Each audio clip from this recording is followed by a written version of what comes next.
Hello. How are you? There we go. Are we live? There we go. Now it's looking better. Let's get our comments popped out here. All right. Okay, we're getting there. We're getting there. Let's see. We'll get Sherman on. Up there we are. And turn the volume. Let's get our comments popped out here. All right. Why is that was weird? The volume button didn't work. I bought a new phone case for Sherman's phone. Hi, Mare. How are ya? I hope well. What do you think of my new digs? Julie has moved again. Oh, you stinker. I got Missy on my lap. So we'll see how long this lasts. She's being a stinker. She wants to be held. Being on the floor next to me is not enough. So yeah, I wanted an office space that was not my dining room and not my kitchen. And I don't want to go downstairs. Because why? Right? Like, everything I need is right here on this floor. And, I went upstairs to be uninterrupted when people were down here. Because Emily lived with me for a while, and then Sherman and I got married, and Sherman and Emily and I, so being upstairs was like my sanctuary, my getaway from everybody. I don't got to get away from nobody now. So it's like I got the bathroom here, I got my coffee pot here. So I'm like, I'm just going to make that little bedroom my study space. So for now, here I am. So I had this idea actually today and thought, why not? So I've got a window right here. So I will be able to see the sunrise in the mornings when I do my Bible study. And yeah, so if I get tired, I can take a nap. I got the bed. I'd like to get rid of that and put a day bed in here and make a little bit more space, but we'll see how it evolves. Who knows, right? So for now, hey Jolene, how are you, girl? We never did set up a time. I am gonna text you guys. Get with Kelly. We need to catch up, like big time. I need to know what's going on in y'all's lives. I miss you. So tonight, Mama's not here tonight. She has been sick. She's had that cold crud. It started out kind of as an intestinal thing, and then it moved into full-blown fever and cold, and so she hasn't really been feeling too good this week. I did take her out. She started getting out of the house on Friday, and I took her out for breakfast on Friday, and I took her to lunch today, so hopefully she's on the mend. Maybe for next week, we can get Mama back here. I have to figure out how to get another chair in here. In the office. We can make it work. We'll figure it out. So, it's just me. Again, you guys are stuck with me. Actually, before Sherman and I got married, I had a day bed in here, and then I had a desk. It was like a vanity, and I did my makeup and everything. My jewelry and makeup. Actually, okay. Right there, that wood that you see right there is the door to my closet. So, I hope she does too. Hey, Amy. So I had to turn the computer just a little bit because that closet doesn't have a door. So, here we are. We're just going to make it work, right? You guys don't care what my background is, right? So on Thursday nights when we do Bible study, I can blur the background and put a beautiful beach scene or something behind me. You won't see the bed. I don't know. We'll see how it evolves. But tonight we are going to talk about the Feast of Esther, or the Feast of Purim. I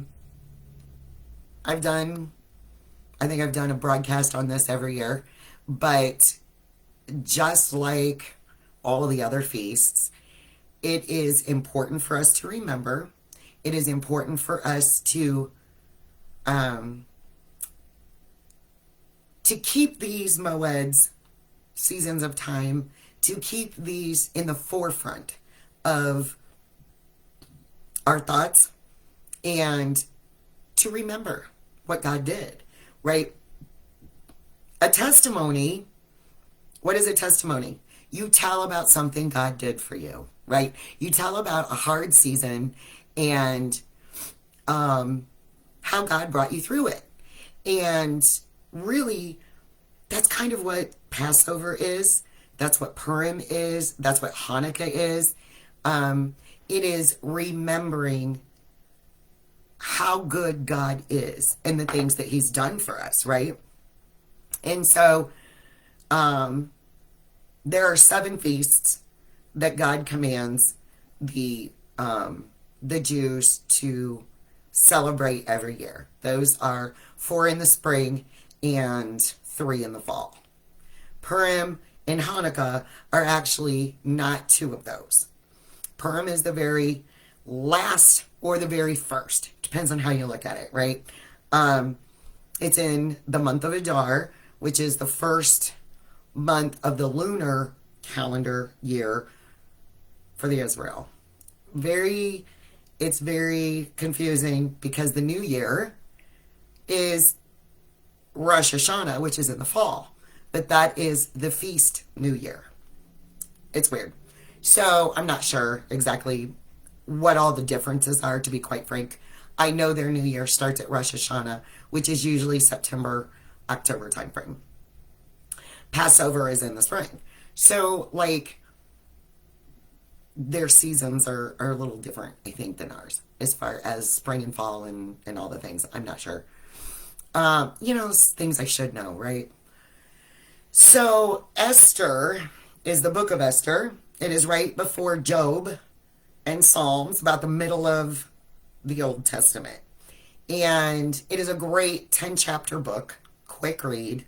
To me, I personally believe the book of Esther should have been a Disney movie, right? It totally, okay, the glare on the glasses are, hi Kim, how are you? Glad to have you come in. But it could have made the quintessential Disney movie, right? Like, you've got the villain, you got the king, the rags to riches Cinderella girl. You've got all the elements of a really good Disney movie. And I was telling the Bible study girls, well, actually, this Thursday night is our Zoom Bible study. And we started reading the book of Esther last time. We got through like the first 4 chapters, and then we'll finish it this week. But Purim is actually this Thursday. So our Bible study date fell on Purim. So I thought that was really fun. I should have the girls over and all of us do Purim here together and then get on Zoom, and then that would be fun. Mary, Amy, you guys want to come over and do Purim that way? Instead of the comforts of your own home, then we can do dinner. Anyway, so, okay, I got phones going off. I've got Facebook Messenger. It would help if I would put my phone on mute, wouldn't it? Sorry, guys. I got Sherman's phone.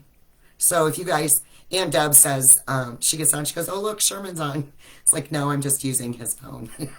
Because he has more battery than I do on mine. So, and his works better than mine. So anyway, Purim, the Feast of Esther, is a story that I started telling my kids. We still lived in Eureka. Like, they were young, right? And I would make commentation and read the story of Esther. You don't have to read the whole book, right? You can just give the short version, right? And or we watched a movie. Sometimes you can find some good Esther. You do remember Eureka, Kim, for sure.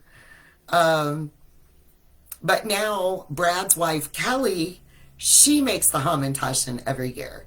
And oh my gosh, she's got it mastered. She makes them way better than I did. And I'm hoping we get some. I may have to make a run by their house on Wednesday after work or Thursday, something like that. But Hamantaschen is basically Haman hats. And they're cookies that are made in like a triangle. And you put like a fruit filling inside.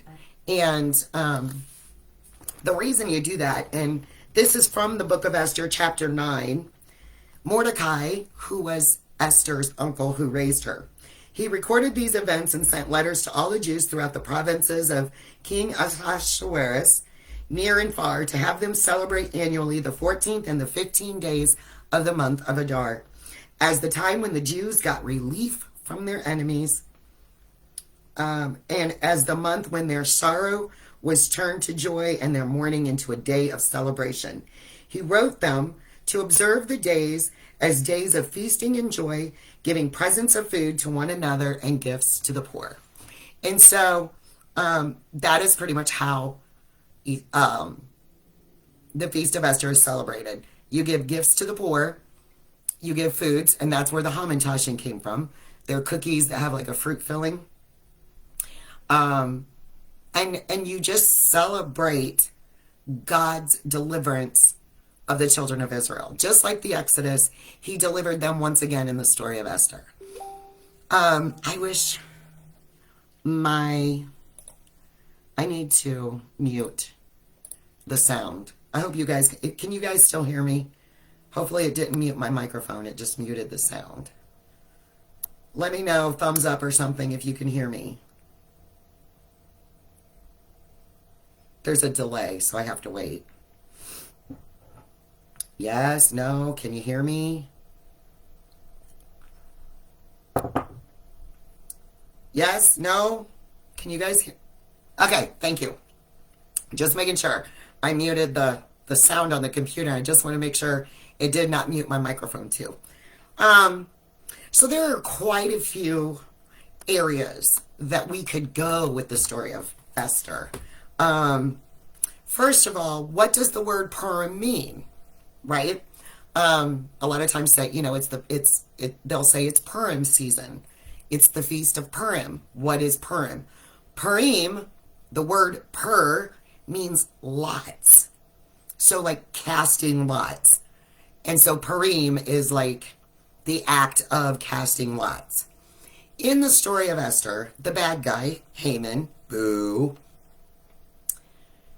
he cast lots to pick the day that the order for all of the Jews in all of the kingdom could be killed, right? Men, women, children, everything.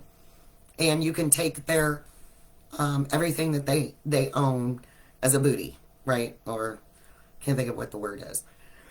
And so he cast lots, and it was, I can't remember what month it was. We'll just go look. I'm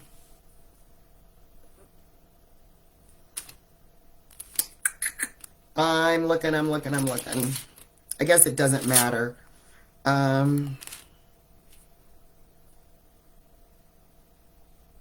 They cast the pur. Okay, so this is Esther chapter 3, verse 7. In the 12th year of King Ahasuerus of his reign, in the first month, the month of Nisan, they cast, I guess Nisan is the first month. Adar, maybe it's the last. I don't know. They cast the pur, that is the lot. And this is like really high. Okay. In the presence of Haman to select a day and month. The lot fell on the 12th month, the month of Adar. Okay, my bad. Adar is the last month. I knew I was close. Nisan is the first. Adar is the last. Okay. So in the beginning of Nisan, the first month, they cast the lot. And it landed on Adar, which was the last month of the year. They had like almost a full year to prepare for their annihilation. Really. And that's kind of what they were looking to do. Esther was Mordecai's adopted daughter. She was an orphan and a family member of Mordecai. He raised her. She was taken to the king's palace, and eventually King Ahasuerus, or Xerxes. It's written Xerxes in some and Ahasuerus in others. Um, but anyway, he chose her as his queen. So there's our rags to riches, right? She's this young Jewish girl who was taken to the palace with a bunch of the other virgins for the king to choose a queen. And out of all these other women, he chose Esther. I love this because out of all the women in the world that this king could have chosen, he chose Esther. And it's just like the children of Israel. God chose Abraham, Isaac, and Jacob, their lineage, Israel, to be his people, his chosen people. Out of all the people in the world, all the religions, all the whatever, right? He chose the Jews. He chose Abraham and the seed of Abraham to be his chosen people. I love that, right? God has a plan and a purpose for all of our lives. Every single one of us have a destiny to fulfill. And sometimes the enemy spends most of his time trying to rob us of our destiny, to get us to take a path away from God so that we can't fulfill the purpose that God ordained for our lives. What if Mordecai had heard that the virgins were going to be, and he took off with Esther and went to Israel before she could be chosen to go to the palace? What would have happened, right? We know that God would have made a way of escape, right? And we're going to talk about some of that. But he chose Esther. And here's this young girl who doesn't know anything about protocol, royalty, who goes from living in the village to the palace. She has servants. She has her own quarters. She has all of this authority. That had to be really scary, like, for her. Mordecai couldn't be there. She was taken from the only family that she knew and put in with all these strangers. So Esther, she had to be a strong woman, right? Young woman. And she had to be young because she was still a virgin, right? She wasn't married.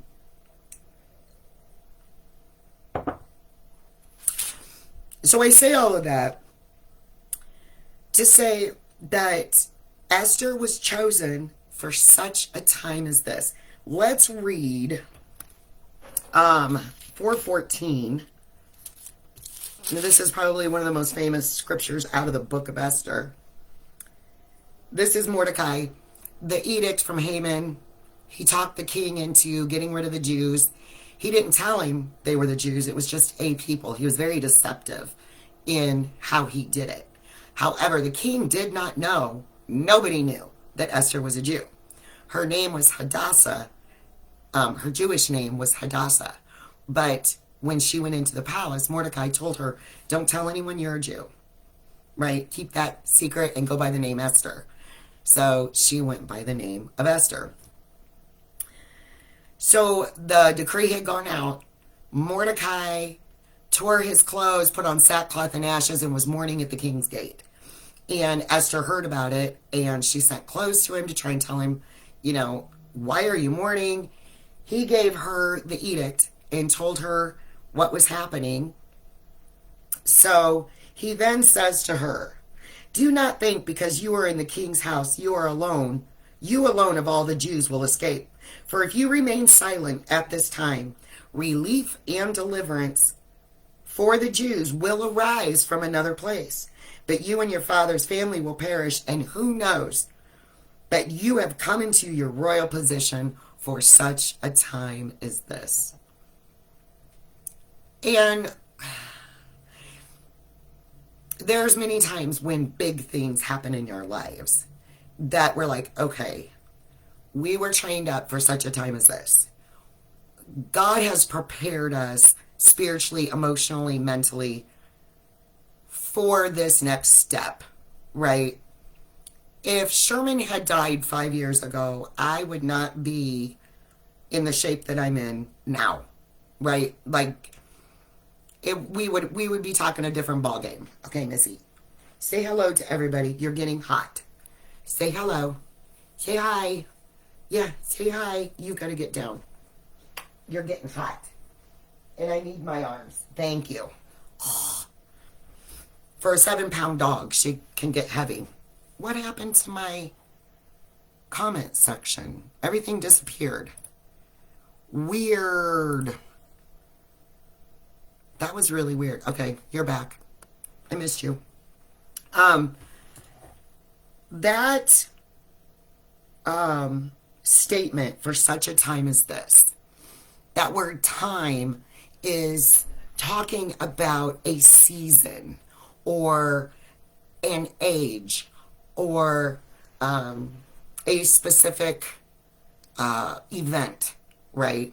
So the word time there is basically looking at your destiny and your purpose, right? Direction is another word that is synonymous with that time. The events that unfolded for everything that happened the way it did in the story of Esther, actually, God, I don't believe the word God or the Lord is actually mentioned in the book of Esther. He's referred to, and it is understood that that's who they're referring to, but it never actually, I don't think they actually use the term God, which is very interesting. So Esther told Mordecai and all the Jews in Susa to fast for 3 days. She and her servants, hi Allie, how are you, girl? She and her servants would fast for 3 days as well. Then she would put on her royal crown and garments and go before the king. Now, it was totally illegal for anybody to approach the king's throne uninvited, right? So she was taking her own life into her own hands by going into the king. And it's very synonymous of what life was before Jesus came, right? For the Jews, nobody but the high priest could approach the Holy of Holies but one time a year. And there were certain holy things that had to be done in a certain order in order to even go near the presence of God, which was within the Holy of Holies where the Ark of the Covenant was. There was sin. Adam and Eve's sin put a division between God and man. Man could not get to God because of their sin. And without the sacrifice and the shedding of blood. That's where all the sacrifices came from and all the things that took place in the temple. So really, Esther approaching the king would be like us trying to go to God without the blood of Jesus covering us, right? Now, if the king held out his golden scepter to her, then her life would be spared and she could approach. So the king had to make that decision, whether you die or you get to come in, right? Jesus is that golden scepter in the hand of God. Every time we come before the throne, we have Jesus covering us, in front of us. And when God sees us, he sees Jesus. He sees us through the Son of Jesus, through the blood and his sacrifice. And he holds that scepter, that authority that you can approach. What do you want? The king says to Esther, he was pleased. He extended his golden scepter and she touched it. And he said, my queen, what do you want? It pleased him that She wanted to see him so badly that she would take her own life into her own hands. And he was so pleased by that. He's like, I'll give you anything up to half of my kingdom. Pretty interesting. Because God gave us the kingdom through Jesus. Right? I don't know. I just thought that was really, really cool. Hebrews 4:16 says, because of Jesus, we can then approach the throne of grace with confidence so that we can find mercy and grace to help us in our time of need. We don't have to worry about going before our King when we are in a time of need, right? Because Jesus provided all we need. See, I can even find Jesus in the story of Esther. There was something very interesting about Haman that I wanted to point out. I pointed this out to the girls in the last Bible study that we did. That in Haman is the bad guy in the story of Esther. And he was very evil. And he really had his eye on trying to become king. I think he wanted to knock. He was number 2. He wiggled his way and manipulated his way right up into number 2, where the king took off his signet ring, gave it to Mordecai, and made him number 2. And Haman hated Mordecai because Mordecai would not bow to him. He was number 2 in all the kingdom. And Jews will not bow to anyone but God. And he wouldn't bow before Haman. So whenever Haman would walk the streets or go through or whatever, the people were to bow before him. And Mordecai wouldn't do it. Haman had this horrible hatred for Jews to begin with. Well, then when he found out that Mordecai was a Jew, he didn't want to just kill Mordecai. He wanted to kill them all, right? There is a very interesting connection in the Bible to Haman. Haman was an Agagite. And the last time we saw an Agagite was in 1 Samuel chapter 15. Where Saul was king, and Samuel, let's get to 1 Samuel. That's Deuteronomy, not Samuel. I'm in Deuteronomy 15. No, that ain't it. Oh, there we go. We'll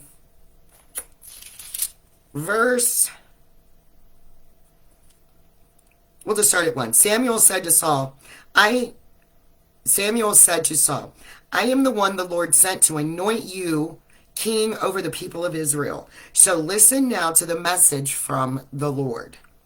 This is what the Lord Almighty says. I will punish the Amalekites for what they did to Israel when they waylaid them on their way up from Egypt. Now go attack the Amalekites and totally destroy everything that belongs to them. Do not spare them, but put to death men, women, children, infants, cattle, sheep, camels, and donkeys. All of them. Saul said, okay. And he went out, he attacked the Amalekites, but he kept the best cattle, sheep, donkeys, camels. He kept the best, and he let the king live. Let's go. Saul says, tell me, Saul replied. Samuel said, although you once were small in your own eyes, did you not become the head of the tribes of Israel? The Lord anointed you king over Israel, and he sent you on a mission saying, go and completely destroy those wicked people. The Amalekites, make war on them until you have wiped them out. Why did you not obey the Lord? Why did you pounce on the plunder and do evil in the sight of the Lord? Saul says, I did obey the Lord. I went on the mission the Lord assigned me. I completely destroyed the Amalekites, brought back Agag, their king. The soldiers took the sheep and cattle from plunder and the best of what was devoted to God in order to sacrifice them to the Lord your God. But Samuel replied, Does the Lord delight in burnt offerings and sacrifices as much as obeying his voice? To obey is better than sacrifice, and to heed is better than the fat of rams. I love this. This is a theme that is seen throughout the Bible. Obedience is better than sacrifice. Throughout the Old Testament, there was a sacrifice for everything, right? Whether it was your first fruits, your wine, your harvest of your wheat, your grain, your cattle, your sheep, whatever it was, you were to offer to the Lord in some form of a sacrifice, right? The children of Israel took it to the extreme, right? To the point where they were looking more at the letter of the law than the heart of the law, right? The purpose of it, the obedience of it. There are huge consequences to being disobedient, especially if God gives you a specific assignment or a specific task or a job to do, right? God wants us to just be obedient. Whether we understand why he's asking us to do this or not, saying, okay, Lord, I trust you that this is what you've asked me to do, and I am doing this out of a heart of obedience. Because he wants obedience over sacrifice. He wants your heart. The scripture, rend your heart and not your garments. I did some study on that this week. And that is really what God wants. To rend your heart, to rend something is to rip it, to tear it, to pull away, to cut away. God wants our hearts to be in love with him, to want to put him first over any of our religious ceremonies or acts. There are some people that they would not miss church. The doors are open, they're there, right? But they tear each other up. They just act ugly the rest of the week. But they're holy and Christian because they're in church every time the doors are open, right? There are people that just because they go to church, they give their tithes, they serve in the nursery or work in the kitchen, or they're on the ministry team that goes out and does street ministry, that they are holier than thou, but they are missing the heart of what it means to be a Christian. And that's to love your neighbor as yourself. To love the Lord your God and your neighbor as yourself. Hi, Glenda. Welcome. So the whole idea of going back to Saul, right? King Saul was the king of Israel before David. He disobeyed and he brought King Agag of the Amalekites back. Okay? And I believe there's Jewish tradition that says his wife was already pregnant and they did not kill her. So his line continued, even though God had them kill all the others. All it takes is one, right? Haman was a direct descendant of Agag, King Agag of the Amalekites. That hatred of the Jews carried on from generation to generation. And it was like, I want to say I looked it up the other day, 200, 300, 400 years between King Saul and Esther. Quite a while, right? Quite a few generations. But there was plenty of time for the Amalekites to repopulate because of that one. Because one man didn't do what God said. Right? So now we're 200, 300 years, 400 years in the future. Here's Esther and this man Haman, boo, who wants to annihilate all the Jews. Right? I am here to tell you, pride goes before a fall. Hallelujah. Sherman's uncles and aunts are blowing up Facebook Messenger. My phones are just vibrating. Sherman's phone and my phone. Because they're on Facebook, a group, Facebook Messenger, so they must all be chatting. Now, where do I want to go? So we talked about the consequences to not being obedient. So just keep that story in mind when God asks you to do something. There are huge consequences. And I'm talking about you're heading home from work and God tells you to go a different way than you normally go. Right? Obedience is saying, okay, and going that way. You just get this knowing, this feeling, I'll go this way this time. And then you argue with yourself.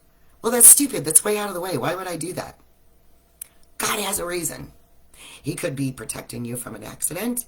He could, who knows, right?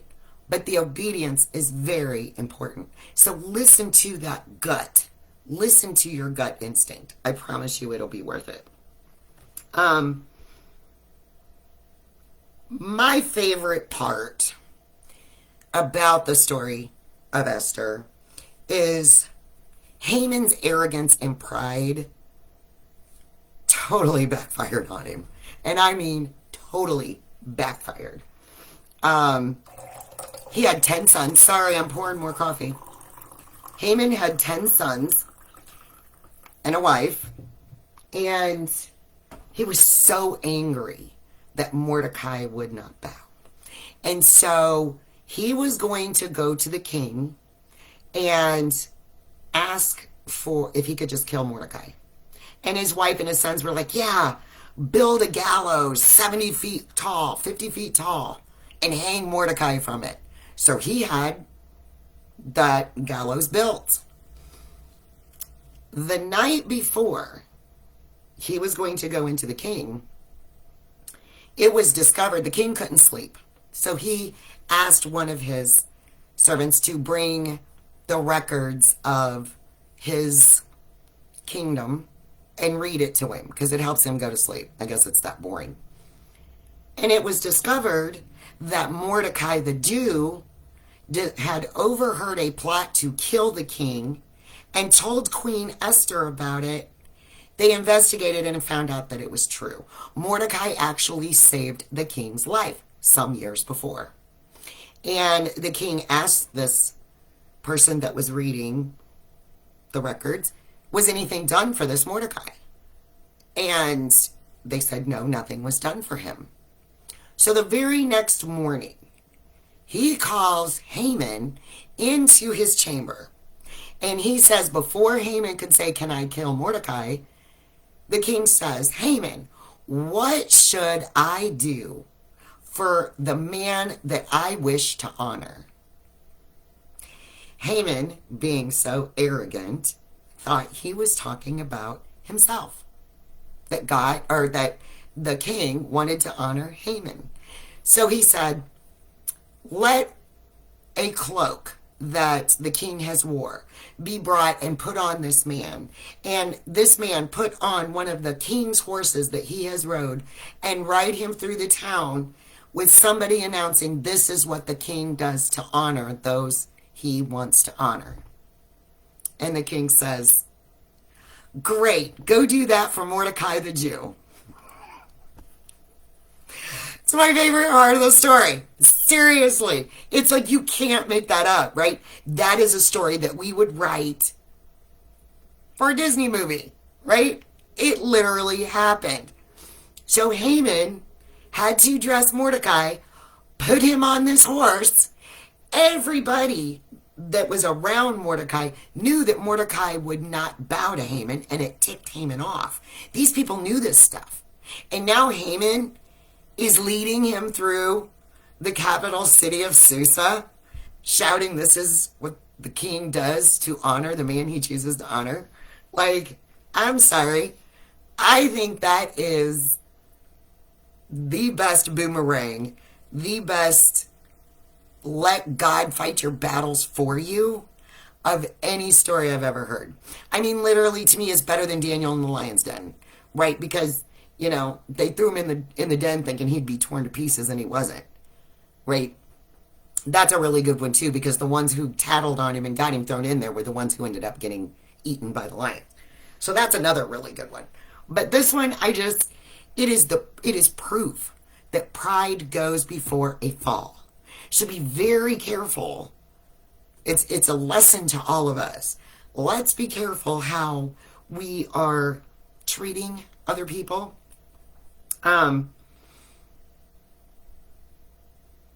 Another story that is very similar to where God brought deliverance out of nowhere is the story of Joseph in Genesis chapter 50. God used one person to save the nation again, right? Well, that was the first time. Joseph was Jacob's son, and his older brothers hated him, sold him into slavery. Joseph then was bought and taken to Potiphar's house. And everything that Joseph did prospered Potiphar. His everything in his household flourished. He loved Joseph. He thought Joseph was the greatest thing, right? Well, Potiphar's wife thought Joseph was great too. And she wanted to have relations with Joseph, and Joseph wouldn't do it and rejected her. And so she lied and told Potiphar in her household that Joseph was trying to come on to her. He got thrown into prison. He gets thrown into prison, and everything he does in prison flourishes and succeeds, and he becomes the head of the prison. Right? The guards, everybody loves Joseph. He eventually interprets a dream for the king in Egypt, where he was living, the Pharaoh, and the Pharaoh promotes him to number 2 in the land. Interesting. Here's this young Jewish boy who went from being a slave and in prison to being number 2 running all of Susa, only responsible to the king. It was because there was a 7-year famine coming, and by Joseph being there, he managed for 7 years of plenty to store enough food throughout Egypt to provide during the famine.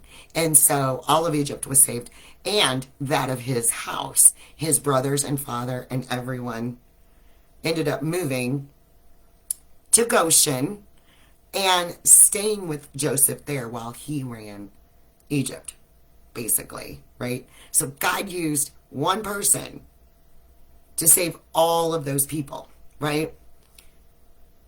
All of those people in Egypt ended up staying 400 and some years. Not as... Missy, what are you doing? You stinker. They weren't supposed to stay so long. They were, I think, supposed to go back. 400 years later, they end up becoming slaves in Egypt. And there was one man that God used to bring them out, right? Israel had a horrid story of going into exile and being brought out, and going into exile and being brought out. Obedience to what God is telling us to do is vitally, vitally important, right? Because God will always, always make a way of escape, okay? Deliverance, no matter what we get ourselves into, God always makes a way of escape. That's 1 Corinthians 10:13. Let's go read that. Oop, went too far.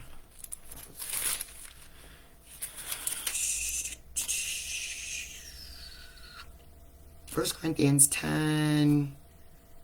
No temptation has seized you except that which is common for man. God is faithful. He will not let you be tempted beyond what you can bear.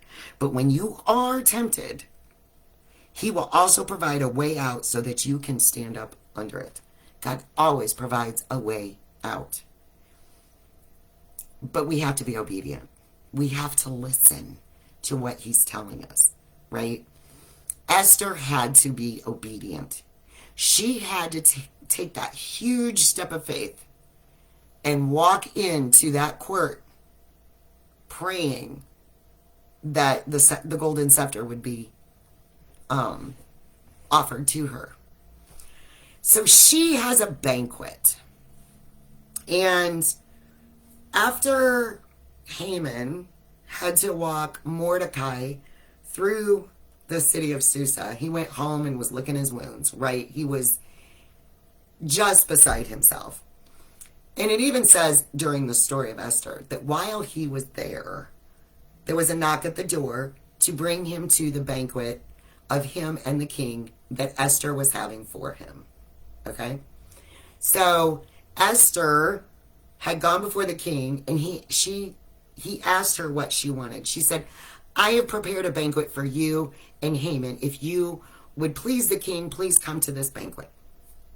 King's like, okay. Haman's going, hey, it's just the king and I, right? So they go, and that first time, for whatever reason, the king asks her, what is it that you want? I will give you up to half of my kingdom. It's yours. And she says, if it please the king and Haman, come to a banquet that I will make for you tomorrow night. So they came back a second night, right? And that's when she lays it on him. Bam.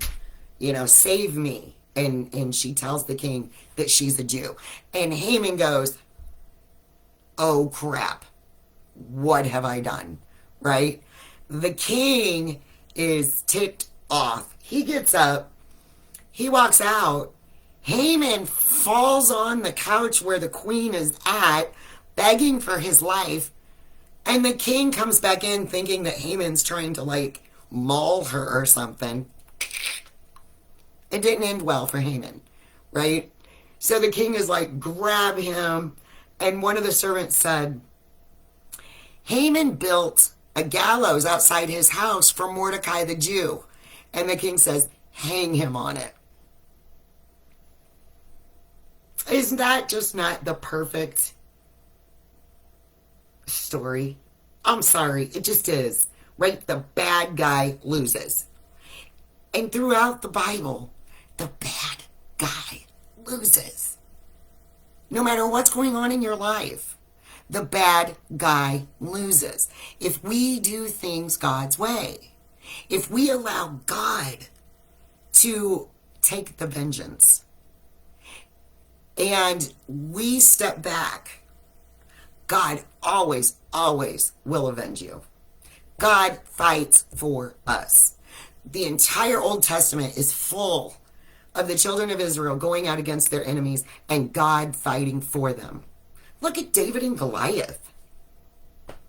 There's the ultimate bad guy. And this dude was a giant. And David was like a 15-year-old kid. It was said that Saul was almost 7 feet tall. Saul was a big dude. And his armor was way too heavy for David to even try and walk in. It says that in 1 Samuel. I think it's 1 Samuel. So you just have to trust God's ways. They don't make sense to us. God's ways never make. God let Shadrach, Meshach, and Abednego walk into the fiery furnace. Here they're standing up for God. They're taking a stand and saying, no, we will not bow down to any other god or image but the one true God. And King Nebuchadnezzar said, fire up that furnace 7 times hotter and throw them in it. The big guards that tied up Shadrach, Meshach, and Abednego, that threw them in, died from the heat of that furnace being on the outside. But Shadrach, Meshach, and Abednego were walking around in this furnace. And King Nebuchadnezzar says, wait a minute. Wasn't there only 3 of them that we threw in there? Why do I see 4? God will never let us fight alone. Even if we have to walk through that fiery furnace, number 1, we're going to come out not smelling like smoke, not a singed hair, nothing. because he's walking through it with us. They were tied up when they were thrown in. Jesus unbound them and they're walking around inside the fiery furnace. Now I'm telling you what, I have been through some fiery furnaces in my day. But I came out and I never smelled like smoke. God will fight for you. God fought for the Jews in Susa. So when it was discovered what Haman had done, Mordecai was brought into the palace, and Mordecai, her uncle, was given Haman's house and all of his dominion. He was given his position as number 2 under King Xerxes or Ahasuerus. The edict that Haman wrote could not be reversed, right? It had to stand. But another one could be written that on that same day, the Jews have the right to defend themselves and kill whoever would come after them, right? And it says towards the end of the book of Esther that there was thousands and thousands and thousands of people that were killed that day, but not the Jews, right? So it has the best happy ending. I would love to, I need to look up and see how many children Esther had and what the end of the story is, right? Like there needs to be a sequel, Esther 2. I want to know the rest of the story, right? But at the end, and I lost my place. It is a moed for us. Well, I read it already. It's a moed for us to remember every year, right? It's a celebration. And, excuse me, for us, we need to celebrate the goodness of God during Purim. We need to remember how he fights for us, how he is the one who goes before us and makes a way. Oh, I got a tickle in my throat. God said he would never leave us or forsake us, right? In the story of Esther, if you work, take donuts into work. Take cookies into work for your coworkers that day. They don't have to know why you're doing it, right? Make a special donation to the poor. If there's a homeless shelter or maybe somebody you know that struggles, anonymously send them some money or a gift card to Walmart or something that they could use, right? Like, let's use it to celebrate the goodness of God, because you don't know that maybe you could be answering somebody's prayer that day. No, I'm not okay. There's like a tickle in my throat that all of a sudden it just won't go away. Let's see if I got through all my notes. God is never late. We had Joseph in the famine, Ruth and Boaz, Esther and Haman, Daniel in the lion's den, Shadrach, Meshach. Sometimes he rescues us, and sometimes he walks with us through it. We almost always have to take that step of faith. Shadrach, Meshach, and Abednego had to walk in, be willing to go into that furnace. Daniel got thrown into the lion's den. Joseph was sold into slavery, right? Ruth left her pagan homeland and moved to Israel with her mother-in-law, right? She started a whole new life. And yet she was the great-grandmother, I think it's great-grandmother of David. Grandmother or great-grandmother, one of the two. It took faith for her to leave her whole world, right? She didn't know she was going to meet Boaz and live happily ever after, right? That is what... I love a good rags to riches story. I love a good underdog story. Some of the best movies are the underdogs that, like the Mighty Ducks. To me, that's those Mighty Ducks movies from that Disney did years ago, where the ragtag team ends up winning, the whole shebang, right? God uses the foolish things of this world to confound the wise. And the wise is wise in their own eyes. The highly educated people that think that they're elite because they have a lot of money or a lot of education. But you know what? They put their pants on just like you and I do. Right? God makes a way. Always. I don't care what the situation is. Oh, my little girl's laying down here on the floor by my feet. She finally laid down. It's so cute. I want this story of Esther. If you have time this week, read a couple of chapters a day. Just read through the story of Esther and let it build your faith that God goes before us. He always makes a way for us. He fights for us. And, it was no surprise to God that Haman was going to do this, right? It was no surprise to God that Sherman was going to die when Sherman died. It was a surprise to me. But God always makes a way, right? No matter what you're going through, there's some stuff that Sherman and I have been through in our lives that I just really thought was going to break me. I really did. I just was like, I don't know if I'm going to get through this one. But we did. Because God always goes before you, right? He said he would never leave you nor forsake you. And he says, vengeance is mine, saith the Lord. I will repay, not you. We have to do things God's way and sit back and watch him work. Patience. Taught on patience last week or the week before, remember, right? Like, it's not my strongest character piece. I'm not a real patient person. I am learning it. I am learning to enjoy each day, one day at a time. I'm the type of person that I want to plan tomorrow, next week, next month, next year, right? I like a plan. I love to plan a cruise 6 or 8 months in advance. Because I'm telling you what, it's so much fun looking forward to that cruise and planning for it and buying new clothes and just all the things, right? I love to plan things. And I don't do well without communication, not knowing what's going to happen, right? Not real great with that. I'm getting better. I think that's why God didn't give me any idea what was coming.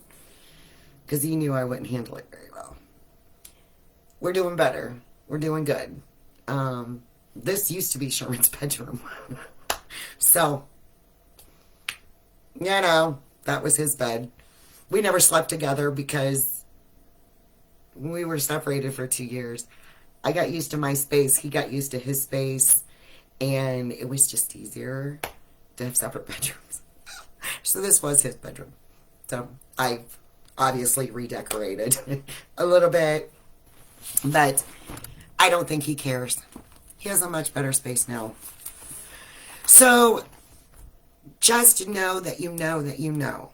Esther is the perfect, the bad guy gets it in the end story, right? Somebody's at work. Somebody's being unjust to you, right? When I left the children's home, I left because of some severe injustice.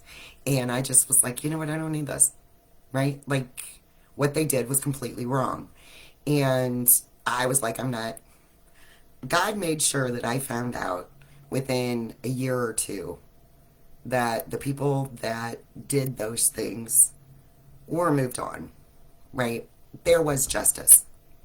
God will bring justice. Will we always see it? Maybe not.